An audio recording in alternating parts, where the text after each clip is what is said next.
हा चिडीचा खेळ चाललेला आहे।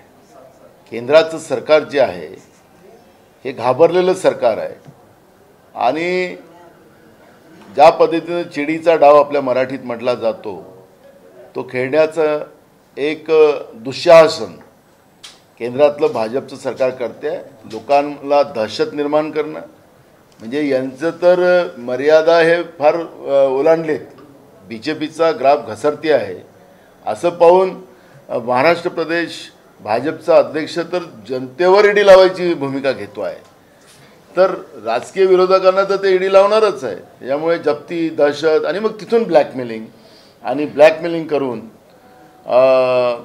त्या ठिकाणी विरोधकांना घाबरवण्याचा एक प्रयत्न सुरू आहे। याचं काही अंतर पडणार नाही। जनतेची जी भूमिका आहे ते महाविकास आघाडीचे प्रत्येक नेते मांडतील आणि केंद्राच्या या दहशती विचाराला पराभूत करतील असा आमचा विश्वास आहे। नितेश राणे तर म्हणतात की नवाब मलिक देशमुखच्या पाठोपाठ आता संजय राऊत यांना देखील अटक झाली आहे। एक बघा, एक बोट दुसऱ्याकडे दाखवायचं ते 4 बोट आपल्याकडे असतात असं सगळ्यांनी समजलं पाहिजे। ज्याला नसेल समजत तो त्यांचा भाग आहे। पण संजय राऊत यांनी सांगितलं मी घाबरणार नाही, गुडघे टेकणार नाही। बरोबर आहे ना। मी तुम्हाला सांगितलं की केंद्राच्या दहशतवादी जी भूमिका ईडीच्या आणि सीबीआयच्या माध्यमातून चाललेली आहे त्याला कोणीच घाबरत नाही आणि घाबरण्याचं कारणही नाही। जी त्यांनी त्याच्या माध्यमातून जी ब्लॅकमेलिंग आणि त्यांचं जनतेमध्ये जे काही त्यांच्याबद्दलचा विश्वास होता तो संपायला निघाला आणि म्हणून विरोधकांना संपवण्याचा जो कटकारस्थान केंद्रातलं भाजपचं सरकार करते आहे, केंद्रीय तपास यंत्रणेचा वापर करते आहे, त्याला कोणी घाबरणार नाही। महाविकास आघाडीमध्ये कोणी नाही आणि ह्या दहशतवादी जी कृत्य केंद्र सरकार या पद्धतीचं करते आहे त्यांनाच आम्ही नामोहरम करू अशी भूमिका आमची महाविकास आघाडी सरकारची आहे। महाराष्ट्रामध्ये जे वातावरण आहे ते कुठेतरी दूषित करण्याचा प्रयत्न सुरू आहे असंच अनेक जण म्हणतात। त्यामध्ये रोज आज कुर्ल्यामध्ये झालं, काल घाटकोपरमध्ये झालं, कल्याणमध्ये झालं, अशा प्रकारे मनसे आंदोलन करते, भोंगे लावते। त्यावर आता 2 जातीमध्ये किंवा धर्मामध्ये तणाव निर्माण होतो। आपल्याला लक्षात असेल की आमचं ज्याला संविधानच मान्य नाही, खरं तर लोकशाहीमध्ये आपण जे आज वावरतो आहे, आपल्याला जे व्यक्ती स्वातंत्र्य आहे, संविधानामध्ये जी काही भूमिका मांडलेली आहे त्या भूमिकेपुढेच आम्ही सगळे पुढे जातो आहे। आमच्या देशामध्ये सगळ्यांनी सगळ्यांच्या धर्मावर प्रेम करणं, त्यांच्या पद्धतीप्रमाणे त्याला पूजापाठ करण्याचं, नमाज पढण्याचं, शीख धर्माच्या लोकांना शीख पद्धतीप्रमाणे, बौद्ध धर्माच्या प्रत्येकाला अधिकार आहे। कोणत्याही धर्मावर टीका करण्याची जी भूमिका आपल्या संविधानामध्ये नाही। ज्या लोकांना संविधानच माहिती नसेल किंवा संविधान मान्य नसेल अशा लोकांबद्दल बोललो नाही तर ते बरं। संजय राऊतांवर आज ईडीची कारवाई होते, ते मात्र हेच ईडीचे अधिकारी खंडणी घेतात आणि त्या पद्धतीचं रॅकेट चालवतात असा आरोप संजय राऊतांनी केला होता। आता त्याच्यावर एसआयटी स्थापन केली आहे, त्याच्यामुळे महाराष्ट्र सरकार आता विशेषतः या ईडीच्या अधिकाऱ्यांना त्यांच्या पाठीमागे लागेल किंवा या पद्धतीने तंत्राचा वापर होतो असा वारंवार आरोप केला जातोय। त्याला प्रत्युत्तर देईल का? जे काही गोष्टी पुढे आल्या त्याचे पुरावे संजय राऊतांनी देशाचे प्रधानमंत्री, माननीय राष्ट्रपती, माननीय उपराष्ट्रपती, देशाचे गृहमंत्री यांना त्यांनी ते पुराव्यासहित त्या सगळ्या माहिती त्यांना दिलेल्या आहे आणि त्याच्यावर कारवाई न करता संजय राऊतावर कारवाई करायची, देशबुद्धीने करायची। हेच मी मगाशी तुम्हाला सांगितलं की ही दहशतवादीपणा जो भाजपचं केंद्रातलं सरकार करते आहे याला उत्तर महाविकास आघाडीचं सरकार देणार। त्यांना आम्ही नामोहरम करू, कारण की आम्ही सत्याच्या मार्गाने आहोत, ते असत्याच्या मार्गाने आहे। सत्याचा विजय निश्चितपणे होईल। बिलकुल। ज्या काही खरं तर तुम्हाला राज्याचे कायदे सुव्यवस्था सांभाळण्याची जबाबदारी ही राज्याची आहे। राज्याचं कायदा सुव्यवस्था सांभाळत असताना बाहेरचे कुठलाही मग केंद्रीय तपास यंत्रणा येत असेल तरी त्यांनी राज्याच्या सरकारची परवानगी घेऊन त्या पद्धतीची भूमिका घ्यावी। नाहीतर उद्याच्या काळामध्ये तर कोणी कोणाच्या घरात घुसेल, मी ईडीचा अधिकारी आणि मी सीबीआयचा अधिकारी आहे अशा घटना मागच्या काळात झाल्याच। उद्या कोणाच्या घरात कोणी घुसलं आणि काही केलं, हे रात्री कोणाच्या घरी नकली पोलिसच बनून जाऊ शकतात। म्हणजे हे पद्धतीचं जे दहशत निर्माण करण्याचा जो प्रकार केंद्रीय तपास यंत्रणेच्या माध्यमातून केंद्रातलं भाजपचं सरकार करते आहे आणि म्हणून या सगळ्या व्यवस्थेच्या बद्दलची भूमिका आम्ही जनतेसमोर मांडू. आम्ही सत्याच्या बाजून आहोत आणि केंद्रातलं BJPचं सरकार हे असत्याच्या बाजून आहे. जनतेचे प्रश्न डायव्हर्ट करण्यासाठी मूळ प्रश्नावरून लोकांना दुसऱ्या प्रश्नाकडे नेण्यासाठी हा आटापिटा जे केंद्रातलं भाजपचं सरकार ज्यांनी केलेलं पाप, महागाईचं पाप, बेरोजगारीचं पाप, शेतकऱ्यांचं पाप, गरिबीचं पाप जे केंद्राच्या भाजपच्या सरकारने या देशामध्ये निर्माण करून ठेवलं आहे. उद्या श्रीलंकेसारखा आमचा देश होणार अशी व्यवस्था या केंद्राच्या भाजपच्या सरकारने करून ठेवलेली आहे. त्या सगळे पाप लपवण्यासाठी या पद्धतीच्या विरोधकांवर ईडी आणि CBIच्या कारवाया करण्याचं पाप काटकारस्थान हे BJP करते आहे. हे आता जनतेलाही कळायला लागलेलं आहे. आज अपन 7 तारीख को किस तरीके से आप लोगों का मोर्चा होगा महंगाई के खिलाफ और उसमें कौन कौन लोग शामिल? केंद्रीय नेतृत्व हमारी नेता सोनिया जी गांधी ने केंद्र की कृत्रिम जो महंगाई जो बढ़ाई गई जिससे आम आदमी का जीना दुभर हुआ, गरीब आदमी, मध्यम आदमी इससे परेशान हो चुका है और इसलिए कांग्रेस ने ये लड़ाई शुरू की. 31 तारीख से 7 तारीख तक ये लड़ाई में कांग्रेस पूरा रास्ते पे लड़ने का ऐलान हमारे नेता सोनिया जी ने किया और उसी आधार पर देश में और हमारे राज्य में हर जिले में इस तरह की आंदोलन हुई. उसकी समाप्ति 7 तारीख को होने वाली है. ये बड़ा आंदोलन होने जा रहा है. उसमें राज्य के सभी मंत्री, कांग्रेस पार्टी के, हमारे कांग्रेस पार्टी के MLA, कांग्रेस के सब पदाधिकारी, जिले से कई जिले से यहाँ पर बड़े पैमाने में लोग आएंगे और उसमें बड़े पैमाने में जनता भी शामिल होगी. नाना, कांग्रेस जितना रास्ते पर महंगाई को लेकर उतरी है उसका आधा भी ना NCP उतरी है ना शिवसेना उतरी है. आप क्या सलाह देना चाहेंगे बतौर अलायंस पार्टनर कि इस समय अगर महंगाई के खिलाफ लोगों के बीच में जाना है तो सारी पार्टियों को एकजुट होकर के कहीं न कहीं इस मुद्दे को आगे लेकर जाना होगा? देखो, उनकी पार्टियां भी उनके आधार पर लड़ाई कर रही है, वो नहीं कर रहे ऐसा बात नहीं है. लेकिन कांग्रेस ये राष्ट्रीय पार्टी है और कांग्रेस को पूरे देश में BJP के ये अत्याचारी व्यवस्था के विरोध में लड़ना पड़ता है और हर जगह हर मित्र और या कोई इसमें हमारा UPA में नहीं है जो लोग, तो इनको सबको यूनाइटेड करना भी ये असंभव होता है. लेकिन आपने जो सलाह दी है इसमें ये महंगाई और बेरोजगारी, किसान और गरीबी की लड़ाई में सभी केंद्र की इस अत्याचारी व्यवस्था के विरोध में जो सरकार बनी हुई है केंद्र में BJP की, उसके विरोध में लड़ना बराबर है और हम चाहते कि सभी लोगों को इस लड़ाई में सबने शामिल होना चाहिए. ये भी आह्वान हम सबको करते हैं. दूसरा सवाल ये है कि नमाज वर्सेस हनुमान चालीसा का इन दिनों मुंबई में आप लगातार देख रहे हो, स्पीकर पर लगातार राज ठाकरे ने जिस तरीके की चीजें चल रही, उसे कैसे देखते हैं? देखो, हमारा देश का लोकतंत्र ये संविधान के आधार पर चलता है और संविधान जिनको मान्य नहीं है, ऐसी जो मानसिकता के लोग होते हैं जो लोकतंत्र में लोगों के वोटों पे बैठकर संविधान के आधार पर सत्ता में हैं, उन लोगों को अगर ये बात नहीं समझती हो तो ये गंभीर बात है. क्योंकि लोकतंत्र में संविधान सबसे बड़ा होता है. सबने अपने अपने धर्म पे प्यार करना चाहिए, किसी के धर्म को किसी ने गलत नहीं बोलना चाहिए, लेकिन उनको संविधान ही माने नहीं, ऐसे लोगों के बारे में बोलना भी उचित नहीं. लाउड स्पीकर को लेकर के आपकी क्या सलाह? देखो, 2 चीज़ें, हमारे हिंदुओं में भी जो प्रोग्राम्स होते हैं उसमें भी लाउड स्पीकर लगाए जाते हैं. ऐसा कौन सा धर्म है कि जिसमें लाउड स्पीकर नहीं लगाया जाता?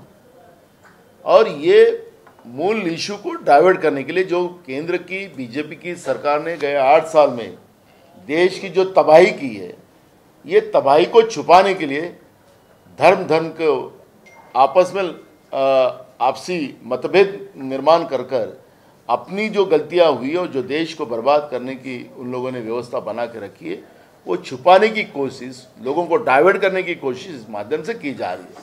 आज महंगाई का इशू है, बेरोजगारी का इशू है, किसान का इशू है, गरीबी का इशू है और चाइना जैसा हमारा दुश्मन देश जो हमारे पे आंख लगाकर बैठकर हमारे एक एक हिस्सा कब्जा करने में शुरू है, इस सब इशू को डाइवर्ट करने के लिए बीजेपी का ये प्लान है और धर्म की राजनीति कर कर देश को और तबाह करना चाहते हैं।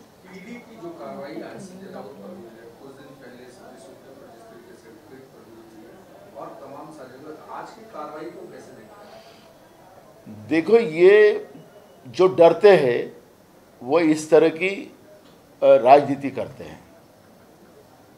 आपको पता होगा कि संजय राउत ने ईडी के अधिकारी के विरोध में देश के राष्ट्रपति जी को, देश के प्रधानमंत्री जी को, देश के गृह मंत्री जी को, देश के उपराष्ट्रपति को, उन्हें पूरा डिटेल और उसके पुरावे के साथ उनको मालूमात दी थी। अब ईडी तो केंद्र की ये यंत्रणा जो है वो संवैधानिक दायरे से बाहर आकर बीजेपी के लिए काम कर रही है। इस तरह का माहौल उन लोग बना के रखे हैं। जब ईडी के बारे में अगर कंप्लेंट होती है, वो बिल्डरों से पैसा ले रही है और लूटपाट मचा के बैठी है, तो ये पूरी डिटेल देकर अगर ईडी के बारे में उनने कंप्लेंट किए तो इसलिए उसका बदला संजय राउत से वो लिया जाता हो, तो महाविकास आघाड़ी में हम कोई डरेंगे नहीं। कितने लोगों को इनको अंदर करना है कर लो, किसके घर पे कार्रवाई करना है कर लो, लेकिन सत्य की विजय होती है। जो बीजेपी आज असत्य के साथ डरा धमका कर, ब्लैकमेलिंग कर कर राजनीति करना चाहती है, उसको देश की जनता माफ नहीं करेंगे। कल ही संजय राउत ने राज्य के गृह मंत्री से मुलाकात की, उनको सारी डिटेल्स दी। उसके बाद गृह मंत्री ने कहा कि इस पर एसआईटी गठित हुई है, तो ईडी के अधिकारियों के खिलाफ डॉक्यूमेंट्स। उसके बाद इस तरीके की कार्रवाई तुरंत, इसको कैसे देखें? देखो, राज्य की कानून व्यवस्था को संभालना ये राज्य का दायित्व जाता है। केंद्र बार बार जो राज्य में, महाराष्ट्र जैसे राज्य में इंटरफेयर कर रही है, गलत है। और इसलिए राज्य के अधिकार में जो भी कानून व्यवस्था का अधिकार है उसके आधार पर एसआईटी बिठाई गई थी।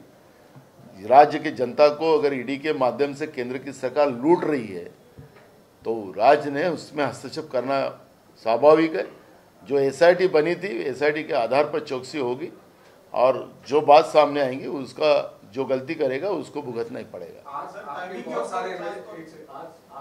सारे एमएलएस वो दिल्ली में हैं और ट्रेनिंग के पर्पज से गए हैं, लेकिन सोनिया जी से भी मुलाकात करने का उन्होंने वक्त मांगा है और मुलाकात की। लेकिन जो उनको फंड्स के इश्यूज हैं, जो महाराष्ट्र सरकार के विरुद्ध कांग्रेस के नेग्लिजेंस या नेग्लेक्ट करने का जो इशू है, उसको लेकर के भी खबर है कि वहाँ पर उनसे मुलाकात करके कोई बात। देखो, दिल्ली में ट्रेनिंग के लिए हमारे कांग्रेस के एमएलए वहाँ गए, सभी दल पार्टियों के एमएलएस गए। तो हमारे कांग्रेस के नेता एमएलए वहाँ जाने के बाद अपने शीर्ष नेता से मिलना स्वाभाविक है। और जो है, जो महाराष्ट्र की राजनीति है उसके बारे में भी, क्योंकि एमएलए है तो वो राजनीति की बात करेंगी और अपनी बात रखेंगे, तो उसमें स्वाभाविक है।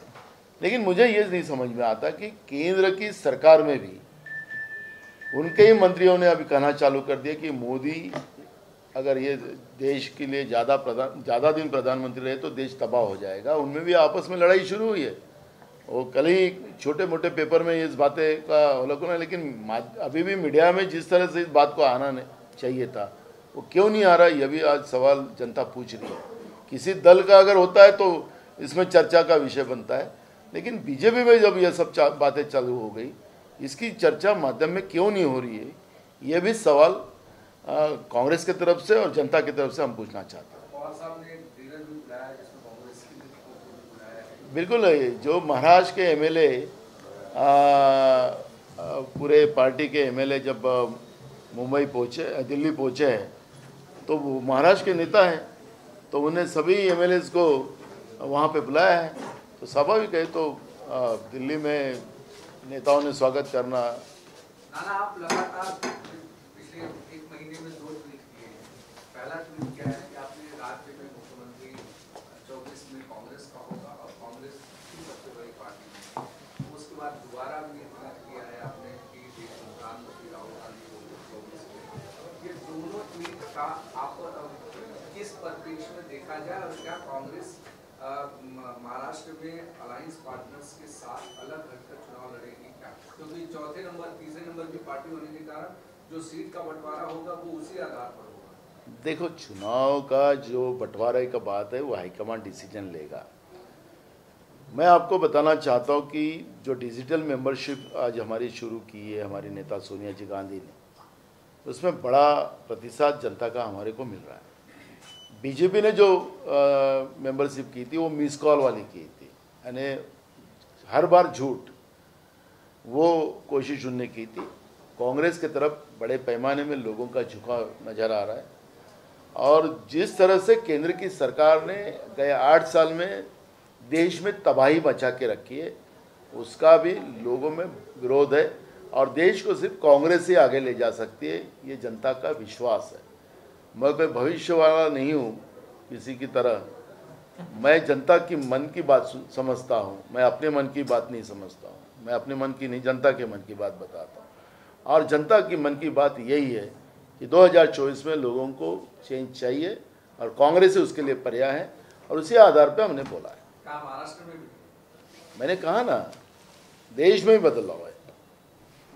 सर, खासतौर पर टाइमिंग को लेकर आपको लगता है कि जिस तरीके से आज एसआईटी, खासतौर पर दिलीप वत्स पाटिल जो महाराष्ट्र के गृह मंत्री, उन्होंने बताया कि इस मामले की जांच एसआईटी करेगी, जो ईडी के ऊपर संजय राउत के द्वारा आरोप लगाया गया है और उसके थोड़ी देर बाद 2 से 3 घंटे बाद ईडी की ये कार्रवाई आती है, तो टाइमिंग पे कहीं ना कहीं आप सवाल उठा रहे हैं कि उसके लेकर बदले की कार्रवाई की गई। बिल्कुल, बीजेपी जिस तरह से केंद्र में बैठकर केंद्रीय तपास यंत्रणा का दुरुपयोग जो कर रही है, जो दहशत मचा रही है, दहशतवाद बना रही है और वो चाहते कि ऐसी दहशत बनाकर हम ब्लैकमेलिंग करेंगे अपोजिशन वालों को, ये कदापि नहीं हो सकती। हम जॉइंटली लड़ेंगे और मैंने कहा कि हम सत्य के साथ है, सत्य की ही विजय होगी। बीजेपी आज केंद्र में बैठकर जो दहशतवाद की और असत्य का साथ लेकर जो लड़ रही है, सत्य का विजय होगा, सिर्फ महाविकास आघाडी का ही होगा। किरीटसोबतची ज्यावेळेस पत्रकार परिषद झाली त्यांनी 2 मुद्दे मांडले। सर्वात महत्त्वाचा पहिला मुद्दा त्यांनी असा मांडला होता की जर तुम्हाला ईडीच्या विरोधात शंका येत असेल तर तुम्ही केंद्रामध्ये जाऊन तुमच्याकडे प्रत्येक त्याला न्याय व्यवस्था आहे, मात्र तुम्ही एक एसआयटी स्थापन करता, हा कुठेतरी केंद्राच्या ज्या संविधानाला कुठेतरी विरोध होतो अशा पद्धतीने वक्तव्य त्यांनी संविधान वाचलं पण तो मिसिंग होता, ते केव्हा आला ते मला ते कळलं नाही। असा आता 2 दिवसा पहिले तुम्ही शोधत होतात ना मीडियावाले, त्यांना मला पण विचारत होते लोक की तो कुठे गेला, मी म्हटलं मला का माहिती, मिळाला का आता? राज्याला असा अधिकार आहे का एसआयटी? मला विचारले लोकांनी 2 दिवसा पहिले मिसिंग झाले, मी म्हटलं की मला माहिती नाही। आता आलेत का ते ज्याचं नाव घेतलं तुम्ही ते?